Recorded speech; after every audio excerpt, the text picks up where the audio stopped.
नमस्कार दोस्तों, आज के इस वीडियो में आप सभी का स्वागत है। आज के इस वीडियो में आप जानने वाले हो सेमेस्टर 4 के इम्पोर्टेंस क्वेश्चंस जो एग्जाम में पूछे जाने की बहुत अधिक संभावना है। तो चलिए बिना देर किए आज के इस वीडियो को स्टार्ट करते हैं। आज का जो प्रश्न है विद्या गेस से लिया गया है। विद्या गेस को जो है पीडीएफ में हमने इसलिए नहीं दिया क्योंकि बुक को पढ़ने में काफी समस्या लग सकता है, इसलिए हमने इसमें जितने भी प्रश्न है सभी प्रश्न को करवा दिया है। और वैसे भी दोस्तों विद्या गेस में जो लैंग्वेज होता है आंसर का आपको आसानी से समझ में नहीं आएगा। हमने जो आंसर करवाया हुआ है आपको आसानी से समझ में आ जाएगा एक ही बार में, आपको रटने की कोई आवश्यकता नहीं होगी, इसलिए हमने केवल उनके प्रश्न को लिया है। तो पहली बात ये ध्यान रखना है, ये जो प्रश्न है विद्या गेस से है, आपको कोई पुस्तक लेनी ही नहीं है।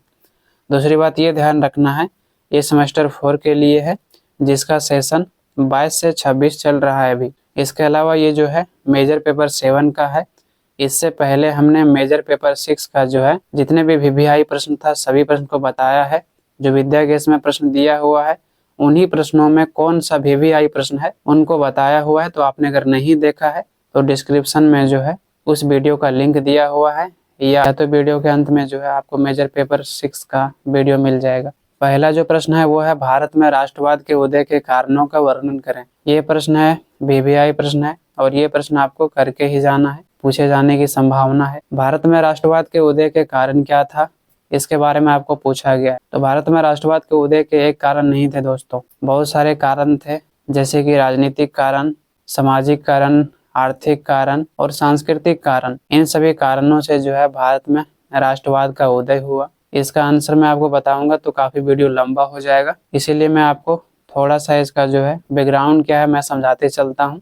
भारत में राष्ट्रवाद का उदय इस प्रकार से हुआ जब यहाँ पर ब्रिटिश कंपनी ने अपनी सत्ता स्थापित की प्लासी के युद्ध के बाद। ऐसे में ब्रिटिश ने जो है अपने लाभ के लिए भारतीयों का शोषण किया, इतना जी भर के शोषण किया जिससे भारतीय लोग उससे असंतुष्ट हो गए। यहाँ पर आने के बाद जो है ब्रिटिश कंपनियों ने यहाँ के राजाओं के राज्य पर कब्जा कर लिया, जिसके कारण यहाँ के जो सैनिक थे जो राजाओं के साथ काम करते थे, जो अधिकारी थे जो राजाओं के साथ काम करते थे, वो बेरोजगार हो गए।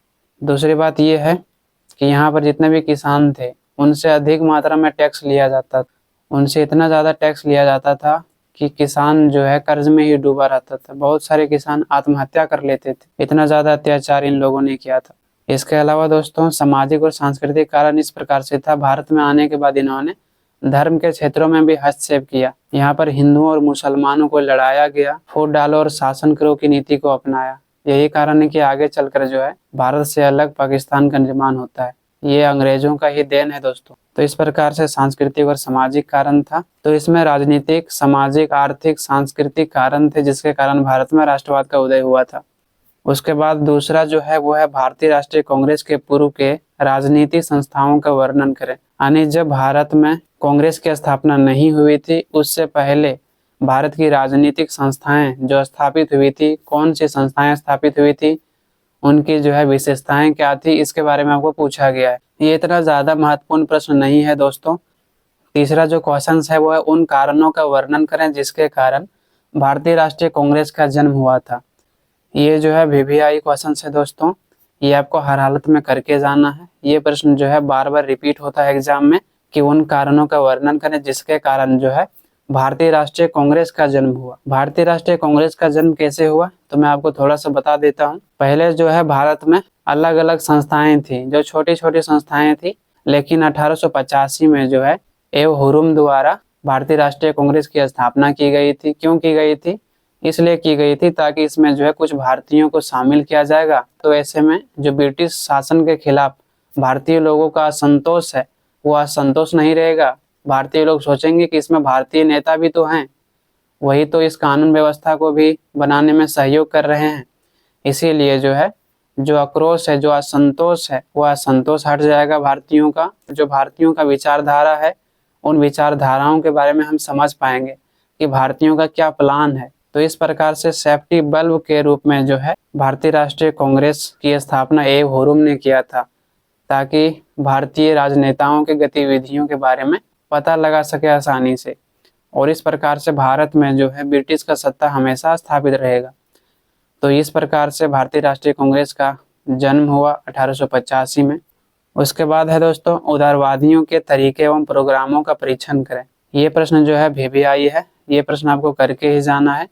उदारवादियों के क्या तरीके थे, क्या प्रोग्राम था। उदारवादियों का मतलब है दोस्तों कि भारतीय राजनीति में यानी जब भारतीय राष्ट्रीय कांग्रेस की स्थापना हुई तो उसमें दो प्रकार के नेता शामिल होंगे, एक तो उदारवादी नेता होंगे और दूसरा उग्रवादी नेता होंगे। उदारवादी नेता किसे कहा गया है? उदारवादी नेता का कहना है कि अंग्रेजों से हम जो है स्वतंत्रता लेंगे, शांति रूप से अहिंसा के रास्तों पर चल कर लेंगे, जो महात्मा गांधी जी का विचार था। हम जो है उनके प्रति हिंसात्मक विद्रोह नहीं करेंगे, कानून के द्वारा जो है हम उनसे आज़ादी मांगेंगे। उदारवादी लोग क्या करते थे, अगर अंग्रेजों का आलोचना करना है या विरोध करना है तो ये लोग शांतिपूर्वक रूप से धरना करते थे, अंग्रेजों को जो है कानूनी रूप से कहते थे कि ये नियम जो है आपका गलत है, इसमें सुधार किया जाए, और फिर इस प्रकार से निवेदन करते थे कि इसको जो है खत्म कर दिया जाए, इस कानून को रद्द कर दिया जाए, मतलब विनती करता था।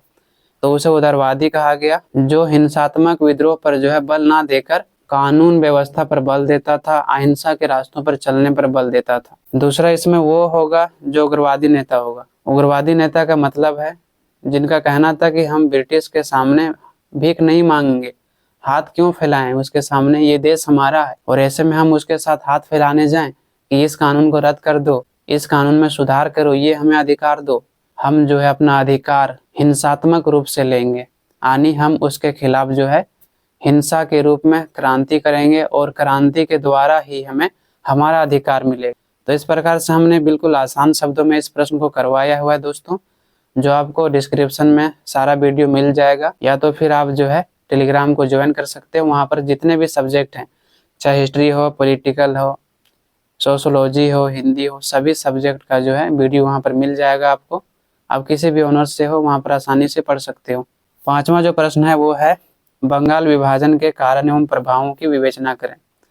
बंगाल विभाजन का आखिर कारण क्या था और इसके क्या प्रभाव हुए, इसके बारे में आपको पूछा गया। ये जो है आपको करके ही जाना है, VVI है, 100% आने की संभावना है, समझ रहे हो ना, 100%। तो ये क्वेश्चन आपको करके ही जाना है, प्रत्येक साल इसको पूछा ही जाता है कि बंगाल विभाजन के क्या कारण थे और फिर बंगाल का जब विभाजन हो गया तो क्या प्रभाव हुआ। दोस्तों मैं सभी प्रश्न को साथ ही साथ समझाता जाता लेकिन वीडियो काफ़ी लंबा हो जाता है, इसीलिए जो है मैं आपको थोड़ा थोड़ा सा समझा रहा हूँ यहाँ पर। बंगाल विभाजन के कारण क्या था, तो यह माना जाता है कि जो लॉर्ड कर्जन था 1905 में बंगाल विभाजन का योजना बनाता है। योजना इसलिए बनाता है, उनको डर था कि अगर बंगाल में हिंदू और मुस्लिम मिलजुल कर रहेंगे तो इसमें राष्ट्रीय भावना फैल जाएगा और कहीं ना कहीं ब्रिटिश साम्राज्य के लिए खतरा पैदा कर देगा, ब्रिटिश साम्राज्य को समाप्त कर देगा जब हिंदू मुस्लिम एक हो जाएगा। तो इसीलिए इन्होंने हिंदू और मुस्लिम को अलग करने के लिए बंगाल विभाजन की योजना बनाई और 1905 में इन्होंने यह योजना बनाई, जो 1906 में बंगाल का विभाजन किया गया। यहाँ पर दोस्तों आपको एक बात ध्यान रखनी है, इनका उद्देश्य ये था कि भारत में जो है सांप्रदायिक आधार से दो भागों में बांट देना। ध्यान रखनी है दोस्तों, बंगाल विभाजन के पीछे इनका जो उद्देश्य था वो ये था, हिंदू और मुसलमानों को अलग कर देना, इनके बीच जो एकता उनको तोड़ देना ताकि राष्ट्रीय भावना ना पनप सके। इसीलिए इन्होंने बंगाल का विभाजन किया, पूर्वी बंगाल और पश्चिमी बंगाल के रूप में। यहाँ पर एक बात और आपको ध्यान रखना है, जब इनसे पूछा गया कि बंगाल का विभाजन क्यों होना चाहिए, इन्होंने जवाब दिया कि भारत में जो सबसे बड़ा प्रांत है वो बंगाल ही है, ऐसे में बंगाल में शासन व्यवस्था चलाना काफी मुश्किल है। बंगाल में बेहतर शासन व्यवस्था को चलाने के लिए बंगाल का विभाजन जरूरी है, जो कि सही नहीं था। इन्होंने केवल दिखावा के रूप में इस तर्क को दिया, जबकि इनका कोई और उद्देश्य था। उसके बाद जो है प्रश्न 6 है, स्वदेशी आंदोलन का वर्णन करें, यानी स्वदेशी आंदोलन के क्या कारण थे। जब आप बंगाल विभाजन पढ़ोगे ना, वहीं पर स्वदेशी आंदोलन आपको देखने का मिलेगा।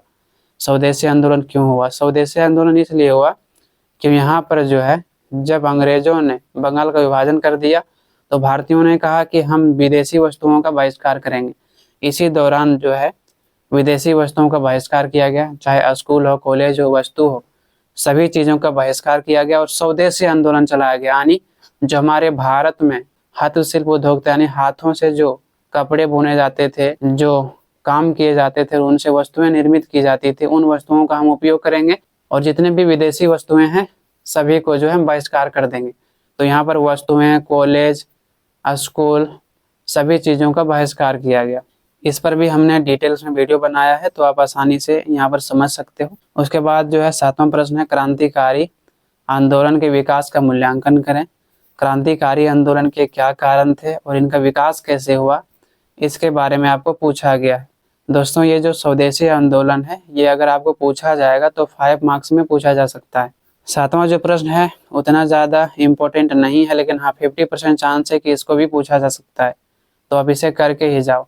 मैं आपको बता देना चाहता हूँ दोस्तों, आपको भ्रम में नहीं रखना चाहता हूँ कि आप 4 ही प्रश्न पढ़ो, आसानी से एग्ज़ाम क्लियर हो जाएगा। मैं ये दावा नहीं कर सकता हूँ, आप लोगों के साथ झूठ नहीं बोल सकता हूँ, क्योंकि 4 प्रश्न पढ़ने के बाद क्या गारंटी है कि आपको जो है 4 प्रश्न मिल जाए। इसीलिए हम जो है आपको 7 से 8 प्रश्न पढ़ने के लिए कहते हैं।